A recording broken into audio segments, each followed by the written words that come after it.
우리 하나님 말씀 사도행전 2장 37절로 42절 말씀입니다.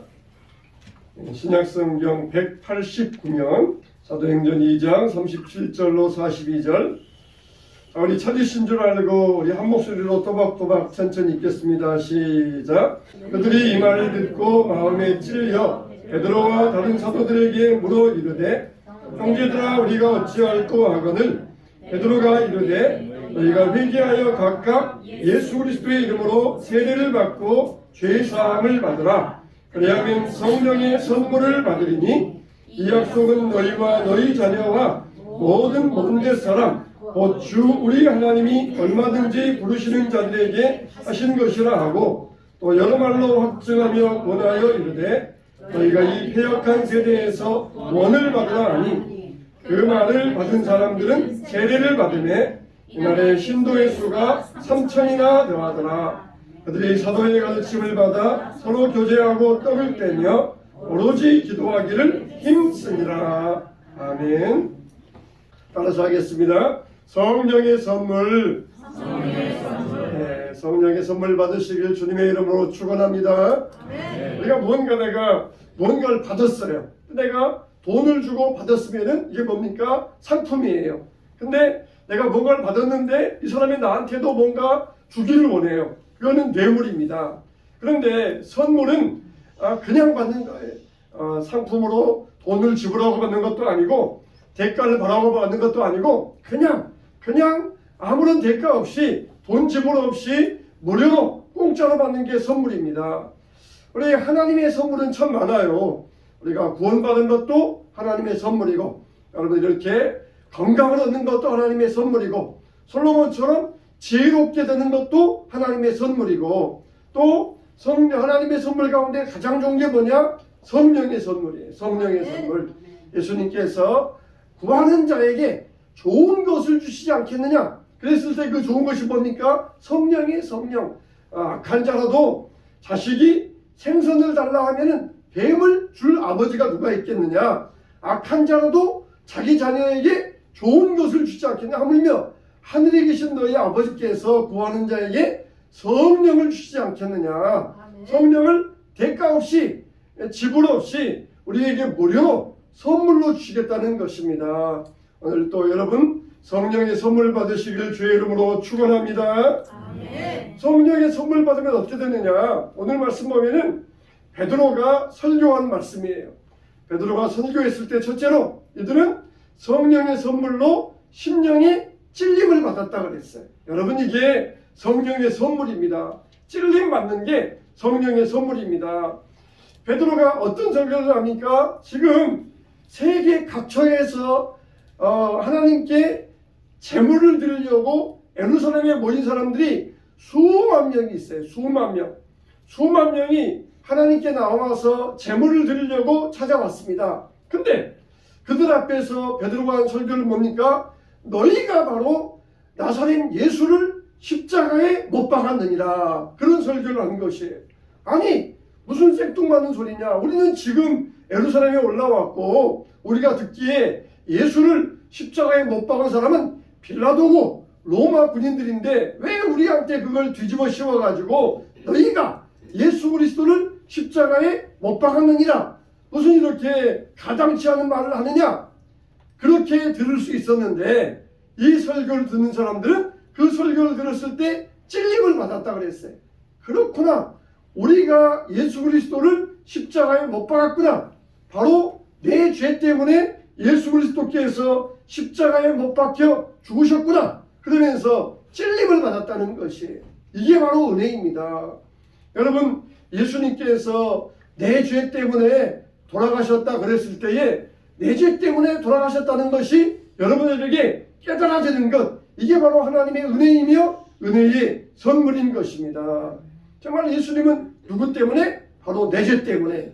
내 죄 때문에 예수님께서 십자가에서 죽으셨구나. 찔림받는 게 이게 은혜이며 구원의 선물이에요. 그래서 예수 죽음이 내 죽음이 되어야 되고 예수님의 부활이 내 부활이 되어야 됩니다. 이건 마치 뭐와 같냐면은 지금 우리 가족 중에 한 사람이 죽어가고 있어요. 우리 가족 중에 한 사람이 지금 생명이 다해가고 있습니다. 그런데 그 옆에 있으면서도 내 가족의 죽음이 나와 무슨 상관이냐, 자기 병 때문에 죽어가는 것이 그 죽음이 나와 무슨 상관이냐, 이렇게 말하고 있다면 그 가족의 가슴에 대못을 박는 것이에요. 예수님의 죽음이 나와 무슨 상관이냐, 그렇게 말하는 것은 예수님의 손에 다시 못을 박는 것과 똑같은 일입니다. 정말 예수님께서 죽으셨을 때 내 죄 때문에 죽으셨구나, 나의 구원을 위하여 죽으셨구나, 이걸 우리가 믿음으로 깨닫는 게 성령의 선물인 것입니다. 이 말씀을 들었던 사람들은 마음에 찔렸다 그랬어요. 그거는 정말 진정성 있게 진심으로 반응했다는 것입니다. 그래, 무슨 상관이야, 나는 예수 잘 몰라, 예수가 누구야, 예수님이 나 때문에 죽었어, 이렇게 그냥 의심하면서 지나가지 아니하고 그 말씀을 들었을 때 너희가 예수를 십자가에 못 박았느니라 그랬을 때 그 말씀에 찔림을 받았다는 것이, 이게 얼마나 귀한 선물입니까? 예수님의 죽음을 내 죽음으로 받아들일 때 우리는 예수 안에서 부활을 얻고 구원의 선물을 얻게 되는 것입니다. 히브리서 4장 12절로 13절에 보면은 하나님의 말씀은 살아있고 활력이 있어 좌우의 날선 어떤 것보다도 예리하여 혼과 영과 및 관절과 골수를 찔러 쪼개기까지 하며 또 마음의 생각과 뜻을 판단하나니 지으신 것이 하나도 그 앞에 나타나지 않음이 없고 우리의 결산을 받으실 이의 눈앞에 만물이 벌거벗은 것 같이 드러나느니라 그랬어요. 드러난다는 것입니다. 우리가 하나님의 말씀을 들으면 인정하고 싶지 않아도 내 죄를 인정하게 됩니다. 미움, 질투, 시기, 음란, 마음속에 있는 이런 모든 죄들을 다 인정하게 돼요. 아무리 겉으로 교양인 척하여도 소용이 없습니다. 하나님의 말씀은 우리의 마음, 생각, 뜻까지 다 벌거벗은 것처럼 다 드러나게 만들어 주신다는 것이에요. 깜깜한 어두운 길을 갈 때에는 누가 유리하겠어요? 오히려 눈이 어두운 사람이 유리합니다. 깜깜한 어두운 길은 오히려 잘 보지 못하는 분들이 더 잘 걸어가요. 그런 것처럼 깜깜한 어두운 세상에서는 누가 잘 다닙니까? 세상 사람들이 더 잘 다녀요. 세상 사람들은 거칠 것이 없으니까 미움, 시기, 질투, 음란, 이걸 죄로 여기지 않으니까 깜깜한 세상에서는 어두운 사람들, 세상 사람들이 더 잘 다닙니다. 그러나 우리는 오히려 인생의 걸림돌에서 걸려서 넘어지는 게 축복이에요. 우리가 미움 앞에서 하나님, 내가 죄를 지었습니다, 하나님 내 죄를 용서해 주세요, 그러면서 엎드리는 게 축복인 것입니다.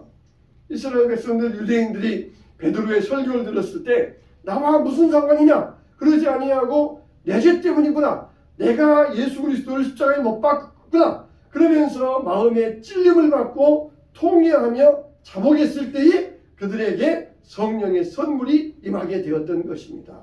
저와 여러분들에게도 하나님 말씀을 들을 때 마음에 찔림을 받게 되시기를 주님의 이름으로 축원합니다. 특히 예수님의 죽음이 누구 때문에? 내 죄 때문이구나, 내 죄 때문에 죽었구나, 이렇게 우리가 알아야 돼요. 어떤 할머니가 세례를 받게 되었는데 며느리가 자기 시어머니에게, 어머니, 교회 가서 목사님께서 예수님이 누구 죄 때문에 죽었어요? 그렇게 물어보면은 내 죄 때문입니다, 내 죄 때문입니다, 그렇게 대답하고 오세요. 신신당부해서 어머니를 목사님께 보냈어요. 그래서 목사님이 물어봅니다. 성도님, 예수님께서 누구 죄 때문에 돌아가셨어요? 그랬더니 우리 며느리가 며느리 죄 때문이라고 그러던데요, 그렇게 대답하고 왔다는 것이에요. 우리가 잘 알아야 돼요. 내 죄 때문입니다 이거는 목사님 죄 때문이구나, 그렇게 여러분 깨달으시면 안 되고, 누구 죄 때문에? 자기 가르치면서 누구 죄 때문에? 내 죄 때문에, 내 죄 때문입니다. 예수님이 바로 내 죄 때문에 죽으셨습니다. 우리가 이렇게 심령의 찔림을 받고 회개할 때에 우리의 영안이 밝아지게 되고 성령의 선물이 여러분들에게 충만하게 임하게 되시길 주의 이름으로 축원합니다. 두 번째로는 성령의 선물은 돌아서는 것이, 돌아서는 것. 이들은 어떻게 합니까? 형제들아 우리가 어찌할꼬 그런 말을 합니다. 요한계시록 2장에 보면은 버가모 교회가 나와요. 이 버가모 교회는 사탄의 권자가 있는 데라 그랬습니다. 사탄의 보좌가 있는 데라. 아니 교회인데 그 교회에 사탄의 보좌가 딱하게 있다는 것입니다. 참 얼마나 이 불행한 일입니까? 분명히 교회인데 예수님의 보좌가 있어야 되고 예수님이 좌정에 계셔야 되는데 사탄이 거기에 앉아가지고 사탄이 그 교회에 왕노릇하고 있는 교회가 바로 이 버가모 교회였다는 것이. 그래서 예수님께서 처방을 내리시는데 너희들은 수술해야 된다. 수술해야 된다. 날선검으로 너희들은 수술해야 된다. 그러면서 처방을 하셔요. 우리 몸에 칼을 대야 됩니다. 어떻게 해요? 우리 몸속에 저 몸속에 암덩어리가 있을 때 피고름이 있을 때 이걸 칼을 대가지고 찢어서 꺼내야만 우리 몸이 치유받을 수 있어요. 버가모 교회에 사탄의 권자가 있을 때 그 사탄의 권자를 예수님의 날선검으로 잘라내야 그래야 이 교회가 새로운 교회가 될 수 있습니다. 유대인들이 베드로의 설교 듣고 뭐라 합니까? 형제들아 우리가 어찌할꼬 그러면서 자기의 죄를 회개하였던 것이. 베드로는 무식한 어부였습니다. 그들이 무시하던 갈릴리 사람이었어요. 근데 자기들이 무시하던 그렇게 베드로 사도 앞에 와서 우리가 어찌할꼬 그러면서 이제는 베드로를 우러러보게 되었던 것이에요. 교회를 다니는 사람 중에도 다른 교회를 무시하고 조롱하는 그런 사람들이 있어요. 이 유대인들은 베드로를 무시하고 교회를 조롱하던 사람들이었습니다. 근데 이제 성령의 선물을 받으니까 베드로를 우러러보게 되었고 교회 안에 들어와 가지고 교회의 공동체 일원이 되었던 것이에요. 교회 다니면서도 교회를 무시하는 사람은 아직도 성령의 선물을 받지 못했기 때문에 그러는 것입니다. 우리가 이제 우리의 심령의 찔림을 받으면은 이제는 돌아서야 돼요. 오늘 아침에 우리가 새벽기도 시간에 신명기 12장 말씀을 보았는데 신명기 12장에 보면은 처음에는 너희가 가나안 땅에 들어가서 할 때 그 가나안 땅에 바알과 아세라 우상을 찍어버리고 불태워버리고 그 우상의 이름까지 멸하라. 그러면서 우상을 철저하게 버리라. 이렇게 말씀하셔요. 그 다음에는 무슨 말씀을 하십니까? 오직 거기 가서 하나님만 섬기라. 하나님만 경배하라. 그러면 어떻게 하겠다? 하나님이 너희에게 복을 내려주시겠다. 이렇게 말씀하셔요. 이게 여러분 신앙의 원리입니다. 따라서 합시다. 버리라. 취하라. 받으라. 이게 신앙의 원리예요. 우리는 버려야 돼요. 세상의 옛날 일들 세상의 죄를 버려야 됩니다. 버리면은 가만히 있어야 됩니까? 때로는 어떤 사람 가운데는 버리기만 하고 가만히 있어요. 우리 심령 가운데 악한 귀신을 쫓아냈으면은 우리가 우리 심령 가운데 성령을 모셔야 됩니다. 그런데 악한 귀신을 쫓아냈는데 그 집이 비어 있으면은 악한 귀신들이 7이 더 들어와 가지고 그 심령 가운데 거해서 이 사람의 형편이 이전보다 더 나쁘게 된다는 것이에요. 버렸으면은 취해야 돼요. 뭘 취해야 됩니까? 믿음을 취해야 되고 성령을 취해야 되고 은혜를 취해야 돼요. 악한 것을 버렸으면은 나는 이제 죄를 버렸으니까 나는 깨끗하다 그러면서 가만히 있으면 안 되고 적극적으로 선한 일을 힘써 나가야 됩니다. 힘써 나가야 돼. 나는 이제 나쁜 짓 안 했으니까 나는 이제 좋은 사람이야. 그거는 좋은 사람이 될 수가 없어요. 좋은 일을 해야 좋은 사람이 될 수가 있어요. 신앙에는 중립지대가 없습니다. 신앙에는 중립지대가 없어요. 우리가 왜 교회를 오래 다녀도 신앙생활을 오래 해도 진보가 없습니까? 버리긴 버렸는데 적극적으로 취하지 않기 때문에 그러는 거예요. 그냥 버리긴 버려서 옛날처럼 세상 일은 안 하고 세상적인 것 안 하고 술 담배 안 하고 세상 친구 안 만나고 그러긴 하지만 적극적으로 예수 나의 친구 성령을 구합니다. 기도의 생활, 예배의 생활 취해야 되는데 나는 이제 옛날 것 안 하니까 교회 한번 왔다 가는 걸 만족합니다. 이러면서 살아가니까 진보가 없어요. 적극적으로 취해야 돼요. 성령님 은혜 구해야 되고 기도해야 되고 힘써야 되고 취해야 돼요. 그러면 어떻게 한다는 것입니까? 우리에게 복을 내려주십니다. 할렐루야. 우리가 복 받지 못해요? 버리긴 버렸는데 취하지 못하니까 적극적으로 나가지 못하니까 복이 없는 것이에요. 10년 믿어도 20년 믿어도 복이 없어요. 하나님 앞에 적극적으로 나아가서 주님, 내가 옛것을 버렸습니다. 이제는 내 안에 성령을 모십니다. 내가 주님과 함께 동행하면서 주 은혜로만 살겠습니다. 믿음으로 꽉 붙잡고 나가야 되는데 버리긴 버렸는데 아직 이 지대에서 세상에 한 발, 교회에 한 발, 중간에만 서 있는 것이. 신앙에는 중간은 없습니다. 선이냐 악이냐, 악령이냐 성령이냐, 천국이냐 지옥이냐, 둘뿐에 하나뿐이지 중간 지대는 없어요. 천주교에서는 음부가 있어가지고 거기에서는 예수는 안 믿었지만 착한 사람들이 거기에 있다가 나중에 그리고 천국에 올라온다. 이렇게 천주교에서는 음부론을 이야기해요. 그러나 성경에는 그런 거 없습니다. 천국이냐 지옥이냐 둘 중 하나뿐이에요. 버렸으면은 취해야 되고 예수 이름으로 살아야 되고 악령을 떠났으면은 믿음의 길에서 성령으로 살아야 돼요. 이게 신앙의 원리예요. 버려라, 취하라, 받으라. 근데 버리긴 잘 버렸어요. 그렇지만은 취한 것이 없으니까 주시는 것이 없고 받는 것이 없는 것이에요. 이제 이들이 심령의 찔림을 받았을 때 이제는 우리가 어찌할꼬, 이건 뭡니까? 내가 이제는 버리고 취하겠습니다. 행동의 변화를 이루겠습니다 하는 믿음의 결단이에요. 자, 여러분들에게도 이런 믿음의 결단이 이루어지게 되시기를 축원합니다. 일본에 이 전신마비 시인이 하나 있어요. 이분은 완전히 전신이 마비되어 가지고 시를 쓰는데 어떻게 지나면 눈을 깜빡깜빡 해가지고 시를 써요. 그래가지고 히라카나 이 짚어가면서 이 글자 그러면은 아니면은 깜빡하지 아니하고 자기가 원하는 글자 나오면은 눈을 두 번 깜빡해가지고 그래서 이렇게 글씨를 조합해서 시를 쓰는데 이 아무것도 못하는 전신마비 시인이 이런 고백을 했어요. 나사렛 예수를 십자가에 못 박으라고 나도 외쳤습니다. 주여 주여 용서하소서. 이런 시를 지었어요. 전신마비 아무것도 못하는 이 사람이 도대체 뭘 했겠습니까? 근데 내가 나사렛 예수를 십자가에 못 박으라고 외쳤습니다. 나를 용서하여 주세요. 얼마나 정말 은혜 받은 사람입니까? 내가 바로 예수님이 내 죄 때문에 내가 바로 나사렛 예수님을 십자가에 못 박은 사람입니다. 내 죄 때문에 예수님이 죽으셨습니다. 이러면서 정말 얼마나 통회하며 자복한 사람입니까? 어느 목사님이 교도소에 가서 설교하시면서 이렇게 말씀하셨대요. 여러분들은 복받은 사람입니다. 그렇게 설교하셨대요. 여러분들은 복받은 사람입니다. 설교하셨대요. 그러니까 이 교도소에 있는 수감자들이 수군수군하면서 저 목사 이상한 사람이 아니냐?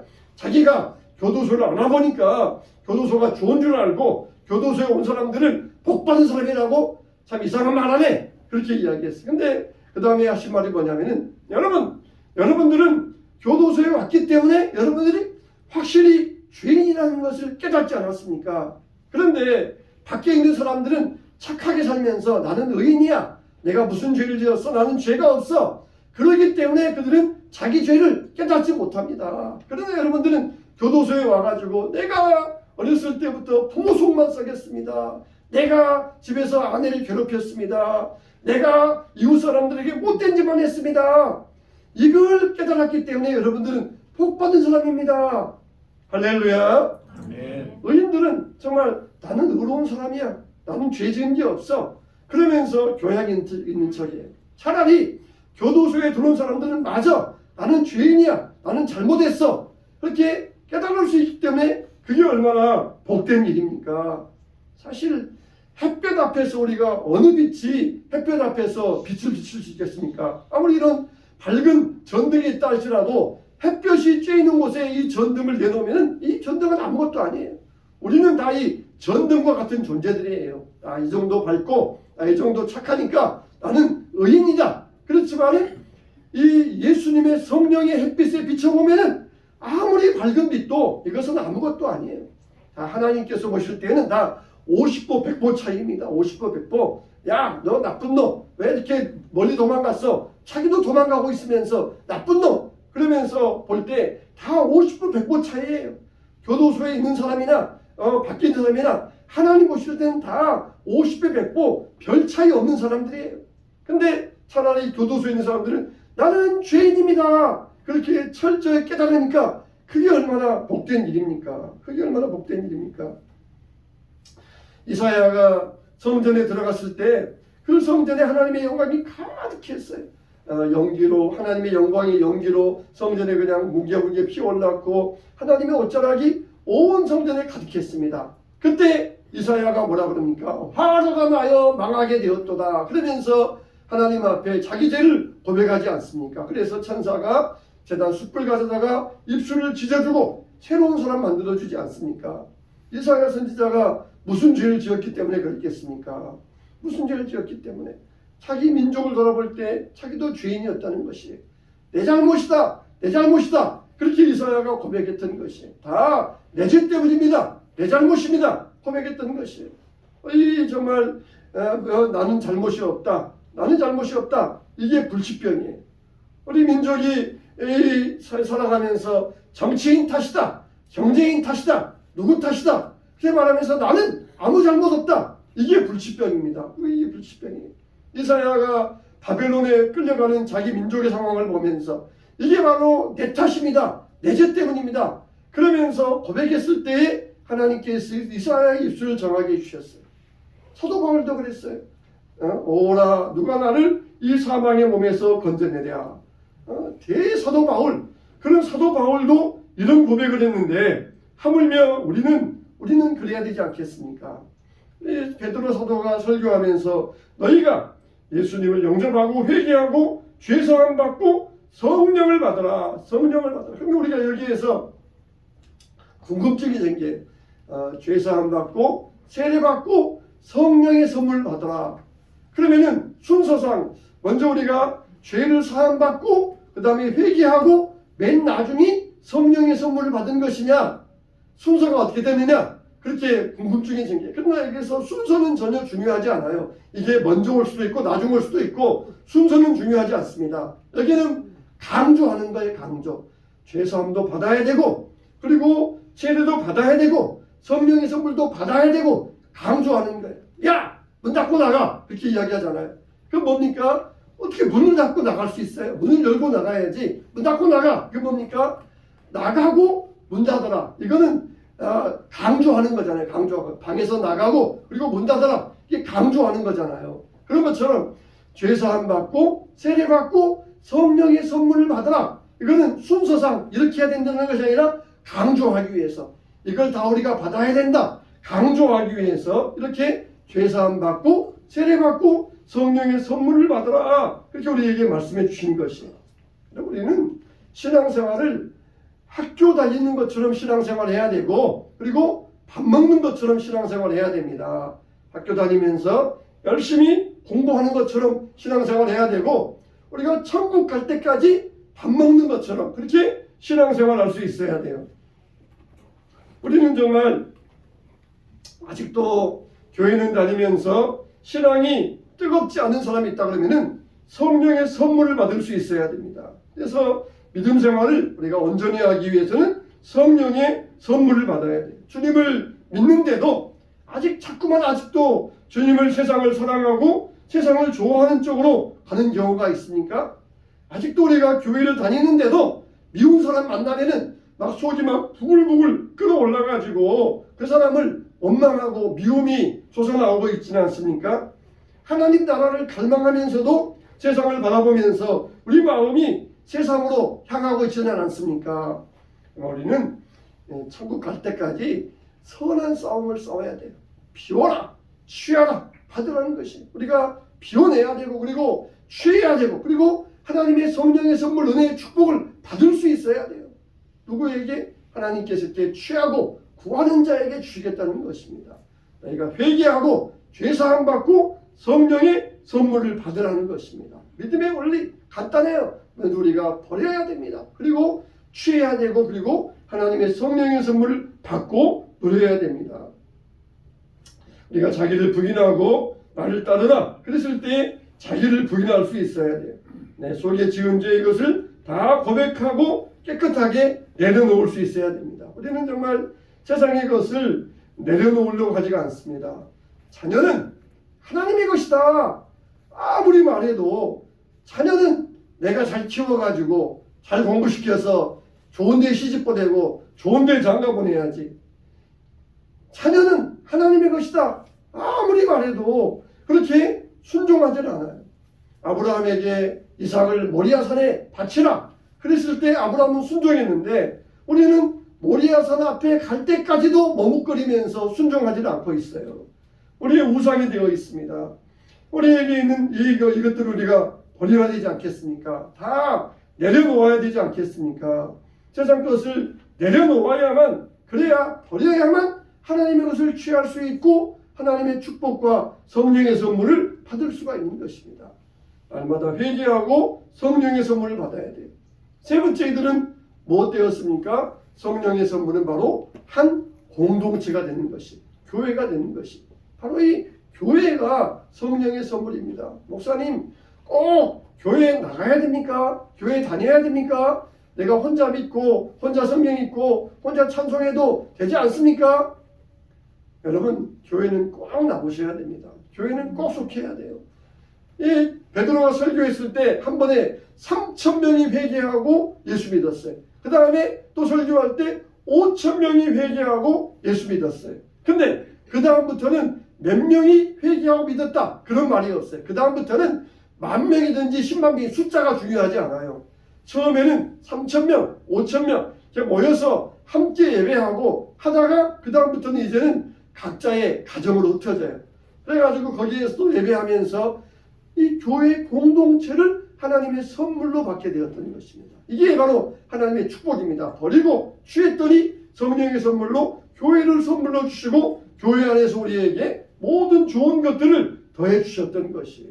아멘. 여러분, 성전 미문에 앉아 있었던 안전뱅이와 같이 이 사람은 성전에 맨날 와요. 그러나 성전 안에는 들어가지 못해요. 맨날 성전 앞에 앉아가지고 동냥하고 얻으면서 집에 돌아가는 게 이 사람의 일과였어요. 이 사람에게는 아무런 은혜가 없었습니다. 그러나 베드로가 와서 안전뱅이를 고쳐주자 이 사람은 걷고 뛰면서 성전 안에 들어가서 하나님을 예배하고 하나님께 영광 돌리고 새 삶을 살 수 있었던 것이 떠나왔습니까? 이제는 주님 앞으로 나아가시기 바랍니다. 우리의 신앙은 방향이에요. 방향. 어느 방향을 향하여 나아가느냐? 내 신앙의 방향이에요. 우리는 십자가로 나가야 되고 예수님께로 나아갈 수 있어야 됩니다.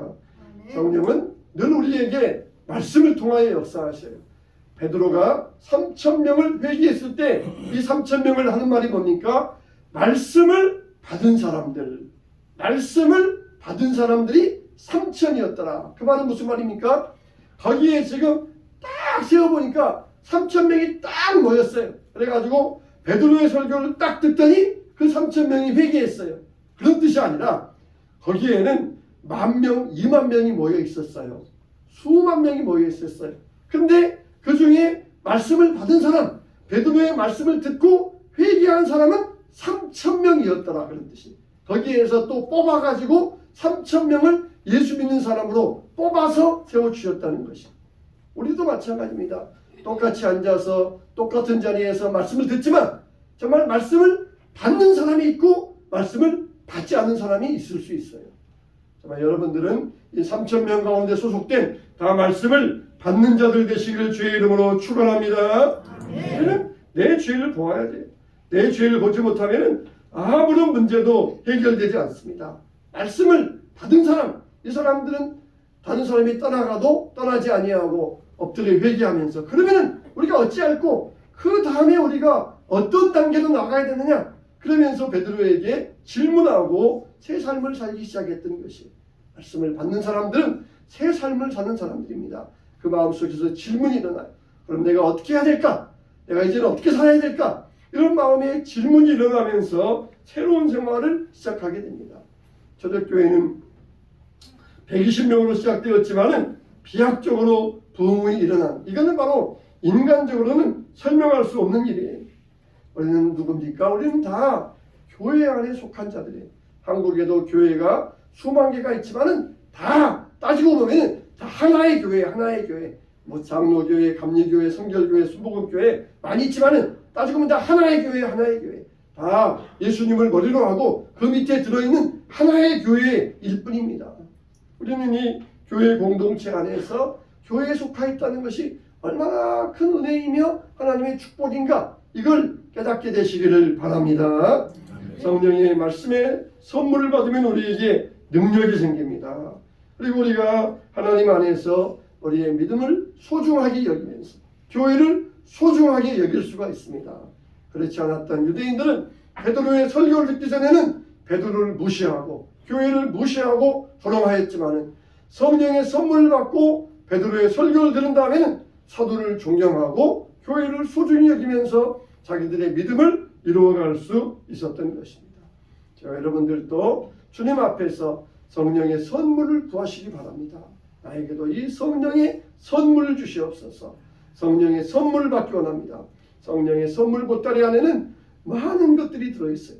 구원도 들어있고 건강도 들어있고 내 삶의 형통과 재물의 축복도 들어있고 솔로몬처럼 지혜의 영도 들어있고, 이 바로 성령의 선물이에요. 성령을 선물로 구하시기 바랍니다. 성령은 여러분들에게 거저주시는 하나님의 선물이에요. 그래서 우리가 버려라, 취하라, 받으라, 이 신앙의 원리, 이걸 우리가 알고 주 안에서 옛 삶을 버리고 새 삶을 살아가고 성령의 선물을 받고 성령의 은혜 받고 성령의 복된 삶으로 살아가게 되시기를 주님의 이름으로 축원합니다. 축원합니다.